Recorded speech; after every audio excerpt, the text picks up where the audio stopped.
दोस्तों स्वागत है आपका हमारे YouTube channel target civil Services में। दोस्तों आज है 30 नवंबर और मध्य प्रदेश के डेली करंट अफेयर में आज हम पढ़ेंगे 30 नवंबर के करंट अफेयर। तो लेक्चर ध्यान से देखिएगा।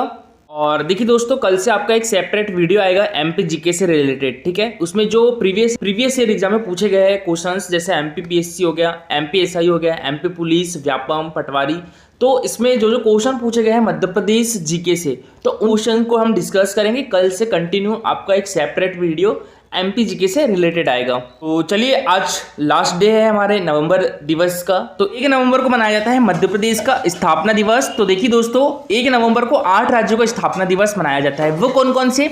एक तो मध्य प्रदेश और छत्तीसगढ़, इन दो का तो नाम याद आपको रहेगा। और 6 राज्य कौन कौन से? वो पंजाब, केरल, आंध्र प्रदेश, उत्तर प्रदेश, हरियाणा और कर्नाटका, ठीक है, याद रखिएगा।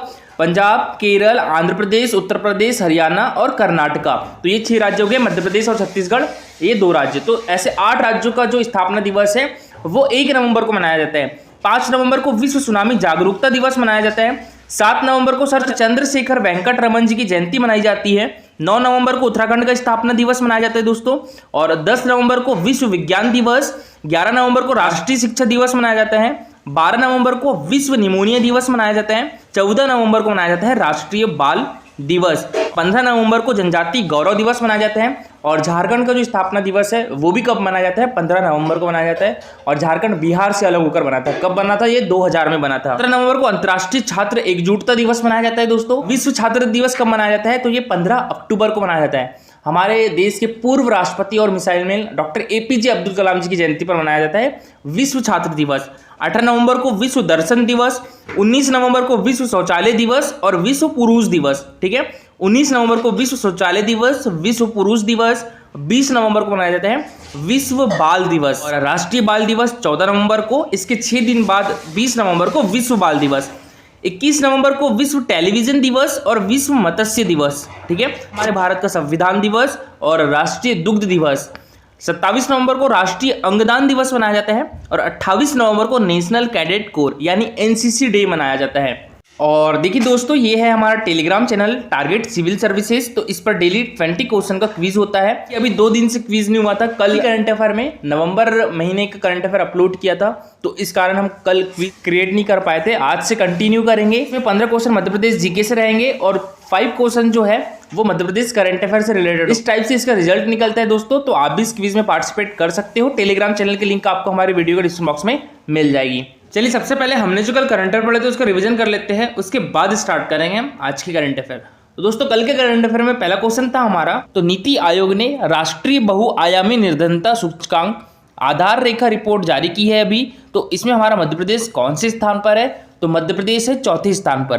तो इसका आंसर क्या हो जाएगा दोस्तों? ऑप्शन नंबर डी, 4थे स्थान पर। और बिहार पहले स्थान पर है। दूसरे स्थान पर झारखंड है। और तीसरे स्थान पर है कौन सा स्टेट? उत्तर प्रदेश। और हमारा मध्य प्रदेश 4थे स्थान पर है। और देखिए, नीति आयोग के बारे में बात करें हम, तो नीति आयोग की फुल फॉर्म क्या होती है? National institute for transforming India. इसकी स्थापना कब हुई थी दोस्तों? 1 जनवरी 2015 को हुई थी। और नीति आयोग का अध्यक्ष कौन होता है? प्रधानमंत्री होता है। और नीति आयोग के अध्यक्ष कौन है अभी?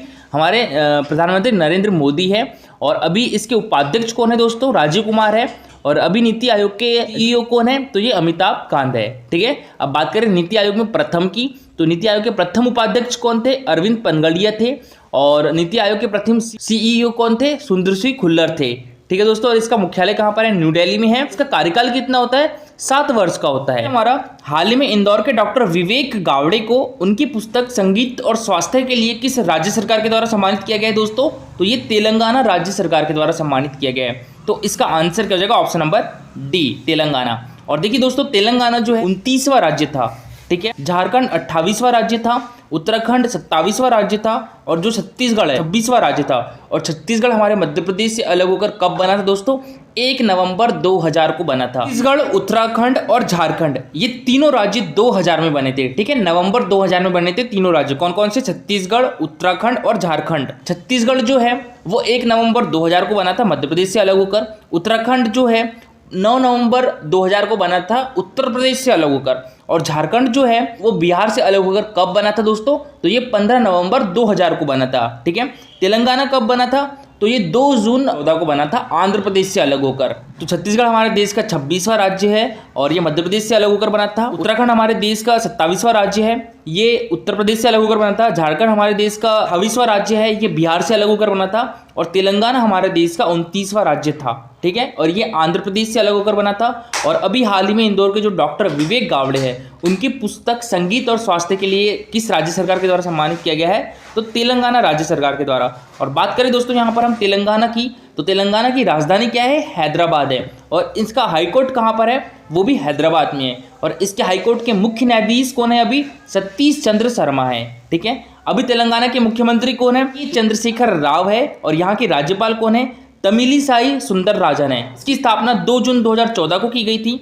और यहाँ का राष्ट्रीय पशु कौन है? तो ये हिरन है। राजकीय पक्षी कौन सा है? इंडियन रोलर है। राजकीय वृक्ष कौन सा है? जम्मी चैट है। 4 पड़ोसी राज्य कौन कौन से? महाराष्ट्र, छत्तीसगढ़, कर्नाटक और आंध्र प्रदेश। यहाँ पर लोकसभा सीटों की संख्या कितनी है दोस्तों? 17 है और हमारे मध्य प्रदेश में 29 है। राज्यसभा सीट की संख्या 7 है और हमारे मध्य प्रदेश में 11 है। और यहाँ पर विधानसभा सीट की संख्या कितनी है? 119 है और हमारे मध्य प्रदेश में कितनी है विधानसभा सीटों की संख्या? 230 है। और तेलंगाना की प्रमुख झील कौन कौन सी है? एक तो हुसैन सागर है और नागार्जुन सागर है। क्वेश्चन है हमारा, हाल ही में महाबोधि महोत्सव का आयोजन कहाँ पर किया गया है दोस्तों? तो ये किया गया है सांची में, ठीक है। तो इसका आंसर हो जाएगा सांची, ऑप्शन नंबर बी। अच्छा, सांची हमारे मध्य प्रदेश के किस डिस्ट्रिक्ट में आता है दोस्तों? तो ये आता है रायसेन डिस्ट्रिक्ट में, ठीक है। और देखिए हमारे मध्य प्रदेश में 3 प्लेस ऐसे हैं जिनको यूनेस्को द्वारा विश्व धरोहर स्थल की सूची में शामिल किया गया है। कौन कौन से? एक तो भीमबेटका है, सांची है, खजुराहो है, ठीक है। कौन कौन से 3 स्थान है? भीमबेटका, सांची, खजुराहो। खजुराहो है ये हमारे मध्य प्रदेश के छतरपुर डिस्ट्रिक्ट में है। और इसको विश्व धरोहर स्थल में कब शामिल किया गया था? तो ये 1986 में किया गया था, ठीक है। उसके बाद 1990 में यानी 1989 में सांची को शामिल किया गया था। और सांची हमारे मध्य प्रदेश के रायसेन डिस्ट्रिक्ट में आता है। और उसके बाद 2003 में भीमबेटका को शामिल किया गया था और भीमबेटका हमारे मध्य प्रदेश के रायसेन डिस्ट्रिक्ट में आता है। तो याद रखिएगा, भीमबेटका और सांची जो है मध्य प्रदेश के रायसेन डिस्ट्रिक्ट में है। और देखिए दोस्तों, अभी हाल ही में जो बेड़ाघाट का लंबेटा घाट है, तो इसको यूनेस्को द्वारा विश्व धरोहर स्थल की अस्थायी सूची में शामिल किया गया है। तो हमारे मध्य प्रदेश के अभी हाल ही में 2 प्लेस को यूनेस्को द्वारा अस्थायी सूची में शामिल किया गया है। वो कौन कौन से? एक तो सतपुड़ा राष्ट्रीय उद्यान और एक बेड़ाघाट। दोस्तों, जो महाबोधि महोत्सव है वो सांची में आयोजित किया जा रहा है। तो सांची से कुछ क्वेश्चंस पूछे जाते हैं, जैसे सांची का प्राचीन कालीन नाम क्या था दोस्तों? काकनाय या बौद्ध श्री पर्वत था, ठीक है। सांची का प्राचीन नाम क्या था? काकनाय या बौद्ध श्री पर्वत था। बौद्ध धर्म का केंद्र है। यहाँ एक विशाल स्तूप है और समीप ही एकाश्म स्तंभ भी है। इसका निर्माण किसके द्वारा करवाया गया था? मौर्य सम्राट अशोक ने अपनी रानी जो कि विदिशा की थी, महादेवी, इनके कहने पर करवाया था। सांची में 2 छोटे स्तूप भी हैं। स्तूपों के तोरण द्वार पर जातक कथाएं अंकित है, ठीक है। जो स्तूप है इनके तोरण द्वार पर जातक कथाएं अंकित है। दोस्तों, यहाँ पर चंद्रगुप्त विक्रमादित्य के जो सेनापति थे आम्रकादेव, तो इनका एक अभिलेख भी मिलता है। याद रखिएगा, जो आम्रकामदेव है ये चंद्रगुप्त विक्रमादित्य के सेनापति थे, तो इनका एक अभिलेख भी मिलता है। दोस्तों, अब स्टार्ट करते हैं हम आज के करंट अफेयर। तो आज के करंट अफेयर में पहला क्वेश्चन है हमारा, हाल ही में राष्ट्रीय मानविकी अवार्ड से किसे सम्मानित किया गया है? तो ये डॉक्टर उपरीत धालीवाल और डॉक्टर नारायण कृष्णप्पा को। तो इसका आंसर हो जाएगा ऑप्शन नंबर सी, ए और बी दोनों। तो देखिए दोस्तों, पैरानिक एकेडमी ऑफ मेडिकल साइंस व IAM द्वारा चिकित्सा के क्षेत्र में शोध को बढ़ावा देने के लिए राष्ट्रीय वार्षिक चिकित्सा मानविकी पुरस्कार का आयोजन किया गया। और मुख्य अतिथि नई दिल्ली से नेत्र रोग विशेषज्ञ उपरीत धारीवाल थी। की अध्यक्षता किसके द्वारा की गई है दोस्तों? तो ये MGM मेडिकल कॉलेज के जो डीन है डॉक्टर संजय दीक्षित, तो इन्होंने इसकी अध्यक्षता की है। बात करें MGM मेडिकल कॉलेज की, तो ये कहाँ पर है? ये इंदौर में है, Mahatma Gandhi memorial medical college Indore. इसकी स्थापना कब हुई थी दोस्तों? 1948 में हुई थी, ठीक है।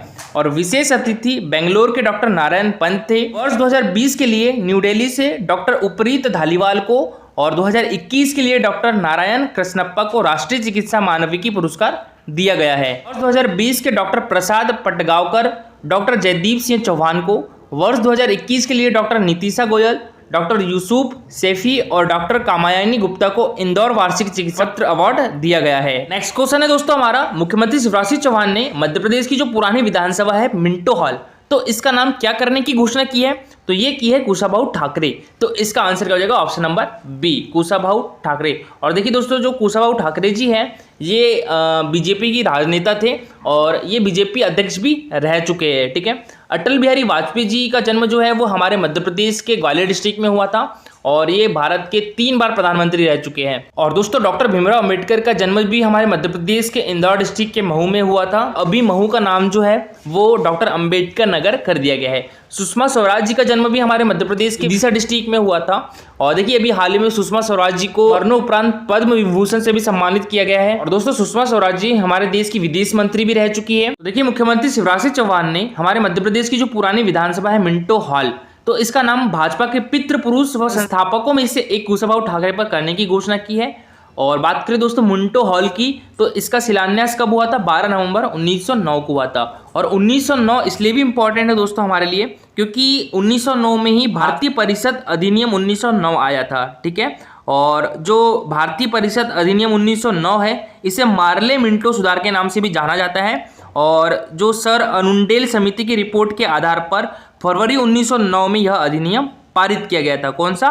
भारतीय परिषद अधिनियम 1909 कब पारित किया गया था? 1909 में पारित किया गया था। इसे मार्ले मिंटो सुधार के नाम से भी जाना जाता है। और दोस्तों जो भारतीय परिषद अधिनियम 1909 है तो इस अधिनियम के तहत सत्येंद्र प्रसाद सिन्हा वायसराय की कार्यपालिका परिषद के प्रथम भारतीय सदस्य बने थे। याद रखिएगा, सत्येंद्र प्रसाद सिन्हा जो है वायसराय की कार्यपालिका परिषद के प्रथम भारतीय सदस्य बने थे। कौन से अधिनियम में? भारतीय परिषद अधिनियम 1909 में। और इसे मार्ले मिंटो सुधार अधिनियम के नाम से भी जाना जाता है। 1909 में तत्कालीन वायसराय जो थे लॉर्डो मिंटो भोपाल आए थे और तत्कालीन नवाब सुल्तान जहां बेगम ने एक अत्याधुनिक हॉल बनवाने का निर्णय लिया और अंग्रेज इंजीनियर AC रबेन की देखरेख में इस भवन का निर्माण कार्य प्रारंभ हुआ था। याद रखिए कौन से इंजीनियर? AC रबेन। और इसकी नींव वायसराय लॉर्ड मिंटो से रखवाई और उन्हीं के नाम पर इस हॉल का नाम मिंटो हॉल रखा गया था दोस्तों। और इसका आकार जॉर्ज पंचम के मुकुट जैसा है। ठीक है, इसका आकार कैसा है? जॉर्ज पंचम के मुकुट जैसा है और यह 3 लाख रुपए में 24 साल में बना था। तो अभी हमारे मध्य प्रदेश की विधानसभा कहां पर लगती है? तो यह वल्लभ भवन में लगती है। इस विधानसभा की डिजाइन विख्यात वास्तुविद चार्ल्स कोरिया ने तैयार किया है। ठीक है, किसने तैयार किया है? चार्ल्स कोरिया ने तैयार किया है। और पूरा भवन वृत्ताकार है दोस्तों और इसका व्यास कितना है? 140 मीटर है। और इस भवन को उत्कृष्ट वास्तु के लिए विख्यात आगा खां अवार्ड भी मिल चुका है। याद रखिएगा, वल्लभ भवन को उत्कृष्ट वास्तु के लिए विख्यात आगा खां अवार्ड भी मिल चुका है। और इसका उद्घाटन 1996 में तत्कालीन राष्ट्रपति भोपाल के मूल निवासी डॉक्टर शंकर दयाल शर्मा ने किया था। और दोस्तों बात करें हमारे मध्य प्रदेश विधानसभा की, तो अभी हमारे मध्य प्रदेश के विधानसभा अध्यक्ष कौन है? गिरीश गौतम है। और दोस्तों हमारे मध्य प्रदेश के पहले विधानसभा अध्यक्ष कौन थे? तो ये श्री कुंजीलाल दुबे थे। ठीक है, अभी हमारे मध्य प्रदेश के मुख्यमंत्री कौन है? शिवराज सिंह चौहान जी है। और अभी विपक्ष के नेता कौन है? कमलनाथ है। ठीक है, हमारे मध्य प्रदेश की विधानसभा में कितनी सीट है दोस्तों? 230 सीटें हैं। और हमारे मध्य प्रदेश में लोकसभा सीट कितनी है? तो 29 है। राज्यसभा सीटों की संख्या कितनी है? 11 है। मध्य प्रदेश में बीजेपी यानी भारतीय जनता पार्टी की सीटें कितनी है? तो ये है 128 है। कांग्रेस की सीट कितनी है? 95 है। और जो अदर सीट है वो कितनी है? 7 है। तो ये हो गई है 130 सीटें। क्वेश्चन है हमारा, किस शहर के योग गुरु कृष्णा मिश्रा का नाम गोल्डन वर्ल्ड बुक में दर्ज किया गया है दोस्तों? तो ये इंदौर शहर के। तो इसका आंसर क्या हो जाएगा? Option number A, Indore. तो देखिए 7वें विश्व योग दिवस के उपलक्ष्य में इंदौर के कृष्णा मिश्रा ने विश्व को योगा फॉर वेलनेस का संदेश दिया और इस ऑनलाइन कार्यक्रम का आयोजन विश्व के सूर्योदय से सूर्यास्त तक किया गया। और इस golden book of world record में सबसे अधिक दूरी वाले योग दिवस समारोह के रूप में दर्ज किया गया है, यानी 17,478 किलोमीटर। ठीक है, और इस सतत चलने वाले ऑनलाइन योग दिवस समारोह में Bharat, New Zealand, America, Australia, Malaysia, Singapore, Dubai, England, Norway आदि देशों के योग साधक व डिवाइन एस्ट्रो हीलिंग परिवार के लोग शामिल थे। और दोस्तों बात करें हम यहाँ पर अंतर्राष्ट्रीय योग दिवस की, तो ये कब मनाया जाता है? 21 जून को मनाया जाता है। और इसकी शुरुआत कब से हुई थी दोस्तों? 2014 से। 27 सितंबर 2014 को संयुक्त राष्ट्र महासभा यानी यूनाइटेड नेशन असेंबली को संबोधित करते हुए हमारे देश के प्रधानमंत्री नरेंद्र मोदी ने विश्व समुदाय के सामने 21 जून को योग दिवस के रूप में मनाने का प्रस्ताव रखा था। और संयुक्त राष्ट्र महासभा के द्वारा 21 जून 2015 में पहली बार इसे विश्व स्तर पर मनाया गया। दोस्तों इस वर्ष की अंतर्राष्ट्रीय योग दिवस की थीम क्या थी? Yoga for all being. और 2020 की थीम क्या थी? Yoga for health, yoga at home. तो कल का हमारा क्वेश्चन था, मध्य प्रदेश सरकार की सबसे पुरानी जल विद्युत परियोजना कौन सी है? तो ये गांधी सागर है। तो इसका आंसर क्या हो जाएगा दोस्तों? Option number C, Gandhi Sagar. ठीक है, और ये किस जिले में है दोस्तों? मंदसौर डिस्ट्रिक्ट में है। किस नदी पर है? ये चंबल नदी पर है। ठीक है। और इसकी स्थापना कब की गई थी? 1960 में की गई थी। जो रानी अवंती सागर है इसकी स्थापना 1988 में की गई थी। बन सागर की स्थापना 1991 में की गई थी। इंदिरा सागर की स्थापना 2005 में की गई थी। दोस्तों भानपुरा तहसील जिला मंदसौर में चंबल पर 1960 में निर्मित गांधी सागर विद्युत केंद्र है, जिसमें 2300 किलोवाट शक्ति के 5 विद्युत उत्पादन संयंत्र लगाए गए हैं। इस केंद्र की क्षमता कितनी दोस्तों? 115 मेगावाट है और इसमें मध्य प्रदेश व राजस्थान दोनों 50-50 के अनुपात में विद्युत प्राप्त करते हैं। केंद्र चंबल नदी पर रावत भाटा में बनाया गया है, ठीक है। तो किस नदी पर बनाया गया है? चंबल नदी पर। बात करें दोस्तों यहाँ पर चंबल नदी की, तो ये हमारे मध्य प्रदेश के जानापाव पहाड़ी डॉक्टर अंबेडकर नगर महू के पास से निकलती है और नदी में जाके मिल जाती है। तो चंबल नदी किस नदी की सहायक नदी है दोस्तों? ये यमुना नदी की सहायक नदी है, ठीक है। और दोस्तों आज के लिए आपका क्वेश्चन है, 2011 की जनगणना के अनुसार मध्य प्रदेश में सबसे ज्यादा जनसंख्या वाला जिला कौन सा है? भोपाल है, ग्वालियर है, इंदौर है या बुरहानपुर है? तो इसका आंसर पूरा डिटेल में दीजिएगा। और दोस्तों आज के लिए इतना ही। Thank you for watching this video.